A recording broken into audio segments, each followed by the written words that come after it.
Let's hope for a better 2022 than this past 2020 and 2021.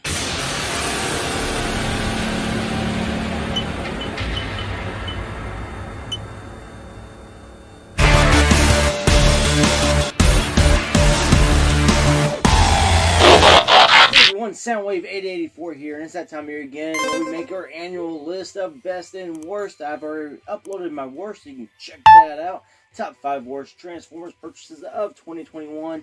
And honestly, there wasn't anything really that bad this year. I don't think there's really that many duds in the main line. There's a lot of good figures, and just not too many bad or great figures. So it made this top 10 list of best our favorite Transformers of 2021. Really hard to actually, put them in any kind of order because they're all good figures. Just there's really not really a standout. There's not something I think about. It's like, oh, that figure is so freaking awesome. I go play with it. Now, these are mainline Transformers I'm talking about here. This is Hasbro made stuff. Nothing third party, just straight up Hasbro. And then this list. And to my rules for my list is I had to purchase this figure in the year of 2021. It didn't necessarily have to come out in 2021, but I had to buy it this year. So before I get into the meat of my video here, I was going to say, if you're not a subscriber, go ahead and click that subscribe button down below. It really helps the channel out. And also, there's lots of other links down there. You can help support the channel. Don't forget to comment, hit that thumbs up button as well. So let's get started with the list. Alright, so coming at number 10 from the Studio Series line is Soundwave from the Bumblebee movie. Now, if you've seen my top 5 most or worst Transformers of 2021, spoiler, he's in that list, but he's not a bad figure. He's not a great figure either. I don't know why I did it. Great! They're great! He's an excellent looking figure. He looks really good, very screen accurate in my opinion. It's just the alt mode needs work. He didn't have an alt mode in the movie, so they had to try to conjure up something here to make him turn into something. Otherwise, you get complaints that he doesn't transform, and then you get the complaints that he transforms into something. And at number 9 is Titan class Autobot Arc. He comes with mainframe. Here is mainframe. He actually transforms into Galatron 1, which is very cool. This is probably the highlight. I kind of want 2 of these just so I can have a mainframe in robot mode plus a Galatron right here. But you can always buy backdrops and other things and upgrade from different companies to get you this. It's just they're very expensive. But the Arc itself, he's a big old boy. But the reason he comes so low on my list is in robot mode, he's okay. I don't think he's a step down in my opinion from Scorponok from last year, so I think that hurts my overall thoughts on this figure.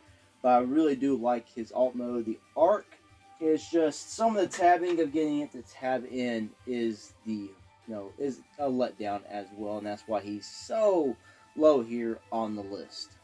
Coming at number 8 is Studio Series 86 Jazz. I really like this figure, robot mode and vehicle. Right now I got him in vehicle mode. He is an excellent figure, transforms. Only probably downside is just the feet in vehicle mode, but otherwise, of course the numbers. But you can get some Toy Hacks labels and correct some of this stuff right here. But he makes a beautiful looking alt mode and a beautiful looking robot mode, very, very close to the G1 animation. I am very pleased with this figure. Coming at number 7, Kingdom Pipes. I love mini-bots. I don't know, I have a soft spot in my heart for mini-bots, and I really like Pipes. I think it's the colors on him. That's why I kind of, gravitate towards him over Huffer. I just really like this Pipes mold. And honestly, you can't go wrong with Huffer, Puffer, Stuffer, Fluffer, and Road Hauler. Yeah, I know I added some in there. They're all excellent figures. This is one of my favorite molds out of Kingdom. I don't know why I emphasize some of these words like that, but this is one of my favorite molds. Very nice Pipes to me. I just really like this figure, and of course you can do the G1 accurate backpack, and that is excellent. Coming in at number 6, Buzzworthy Origins Bumblebee. Yes, I know the robot mode has kibble on the back. He's got another backpack. He's got kibble all over his legs. Some of that can be removed, so you get a more streamlined robot mode. but to get an actual G1 animation accurate alt mode is excellent. And the robot mode is not bad. It's not perfect. It's still a very, very nice Bumblebee. It's just the kibble brings that down a notch, but he's mostly going to stay in this alt mode because I really, really like that. Now we're just asking, where's our Jazz and Wheeljack to go along with this? Coming at number 5, All Hell Galvatron. Excellent figure. It's probably the best mainline Galvatron. We got that one way back in Universe that was just pure crap that transformed into a tank. The arms would just pop off and fall off if you looked at it wrong. Then we got the Titans Returns Galvatron. Again, it is a nice looking Galvatron, but you really needed some upgrades to make that figure, passable, but it was still a decent attempt. The gimmick is what really hurt that figure. This Galatron still has problems, I think, overall proportion-wise, and just looking at it, even the ones with the correct shoulders, but it is still a nice-looking Galvatron, and we even got the Generation Selects Galvatron that's based on the G1 toy colors, which is still pretty cool as well. And, of course, this guy's going to be re-released in Legacy, and they're going to take off the battle damage or the battle scarring. And, of course, you can do that yourself with some 90% proof alcohol and just be very careful with certain parts of it. Coming in at number 4, Generation Selects Artfire. Now, Inferno could easily slide into this spot. I really like Inferno. I really like Artfire. I think it's the white that breaks up the red that really makes this figure just pop, and especially with the translucent blue. I like that color. I think it just really adds to this figure, the look of this figure. And he also comes with Target Master or Battle Master Nightstick. He's an excellent figure. I just really love this mold. As I said, Inferno and Artfire wear it better than Grapple. And I think Artfire wears it better than Inferno. Coming in at number 3, we have Studio Series 86 Grimlock. Excellent figure. This Grimlock here has some upgrades from non-F. He's got the crown, and I got 2 Grimlocks, and the other one has the teeth, so he can get some front teeth. So he's got some problems that draw him back. He could have been number 1, but the lack of the teeth, the full set of teeth in Dino mode, really hurt this figure. And also the overall transformation. I can't get the tail back into it, really tab very well, and that also hurt my ranking on this figure.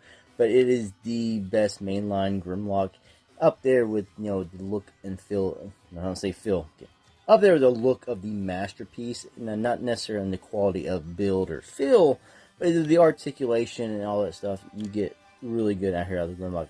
Now, he comes with probably one of the worst accessories, you could say, that people complain about, and so does Slag.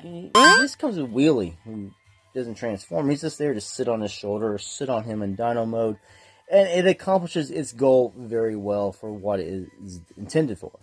So, as an accessory, it's fine. As an actual Transformer, it's fine. Coming in at number 2, we have Kingdom Rodimus Prime. His trailers are over there. He is a Commander class. So, he is very expensive, $80 for this one guy. Of course, he comes with a big-ass trailer. And his trailer actually got some loving, whereas Earthrise Optimus Prime's trailer really did not. And he was leader class at like $50. So for the extra $30, you got a trailer worth talking about and actually playing with. What really drags this figure from being number 1?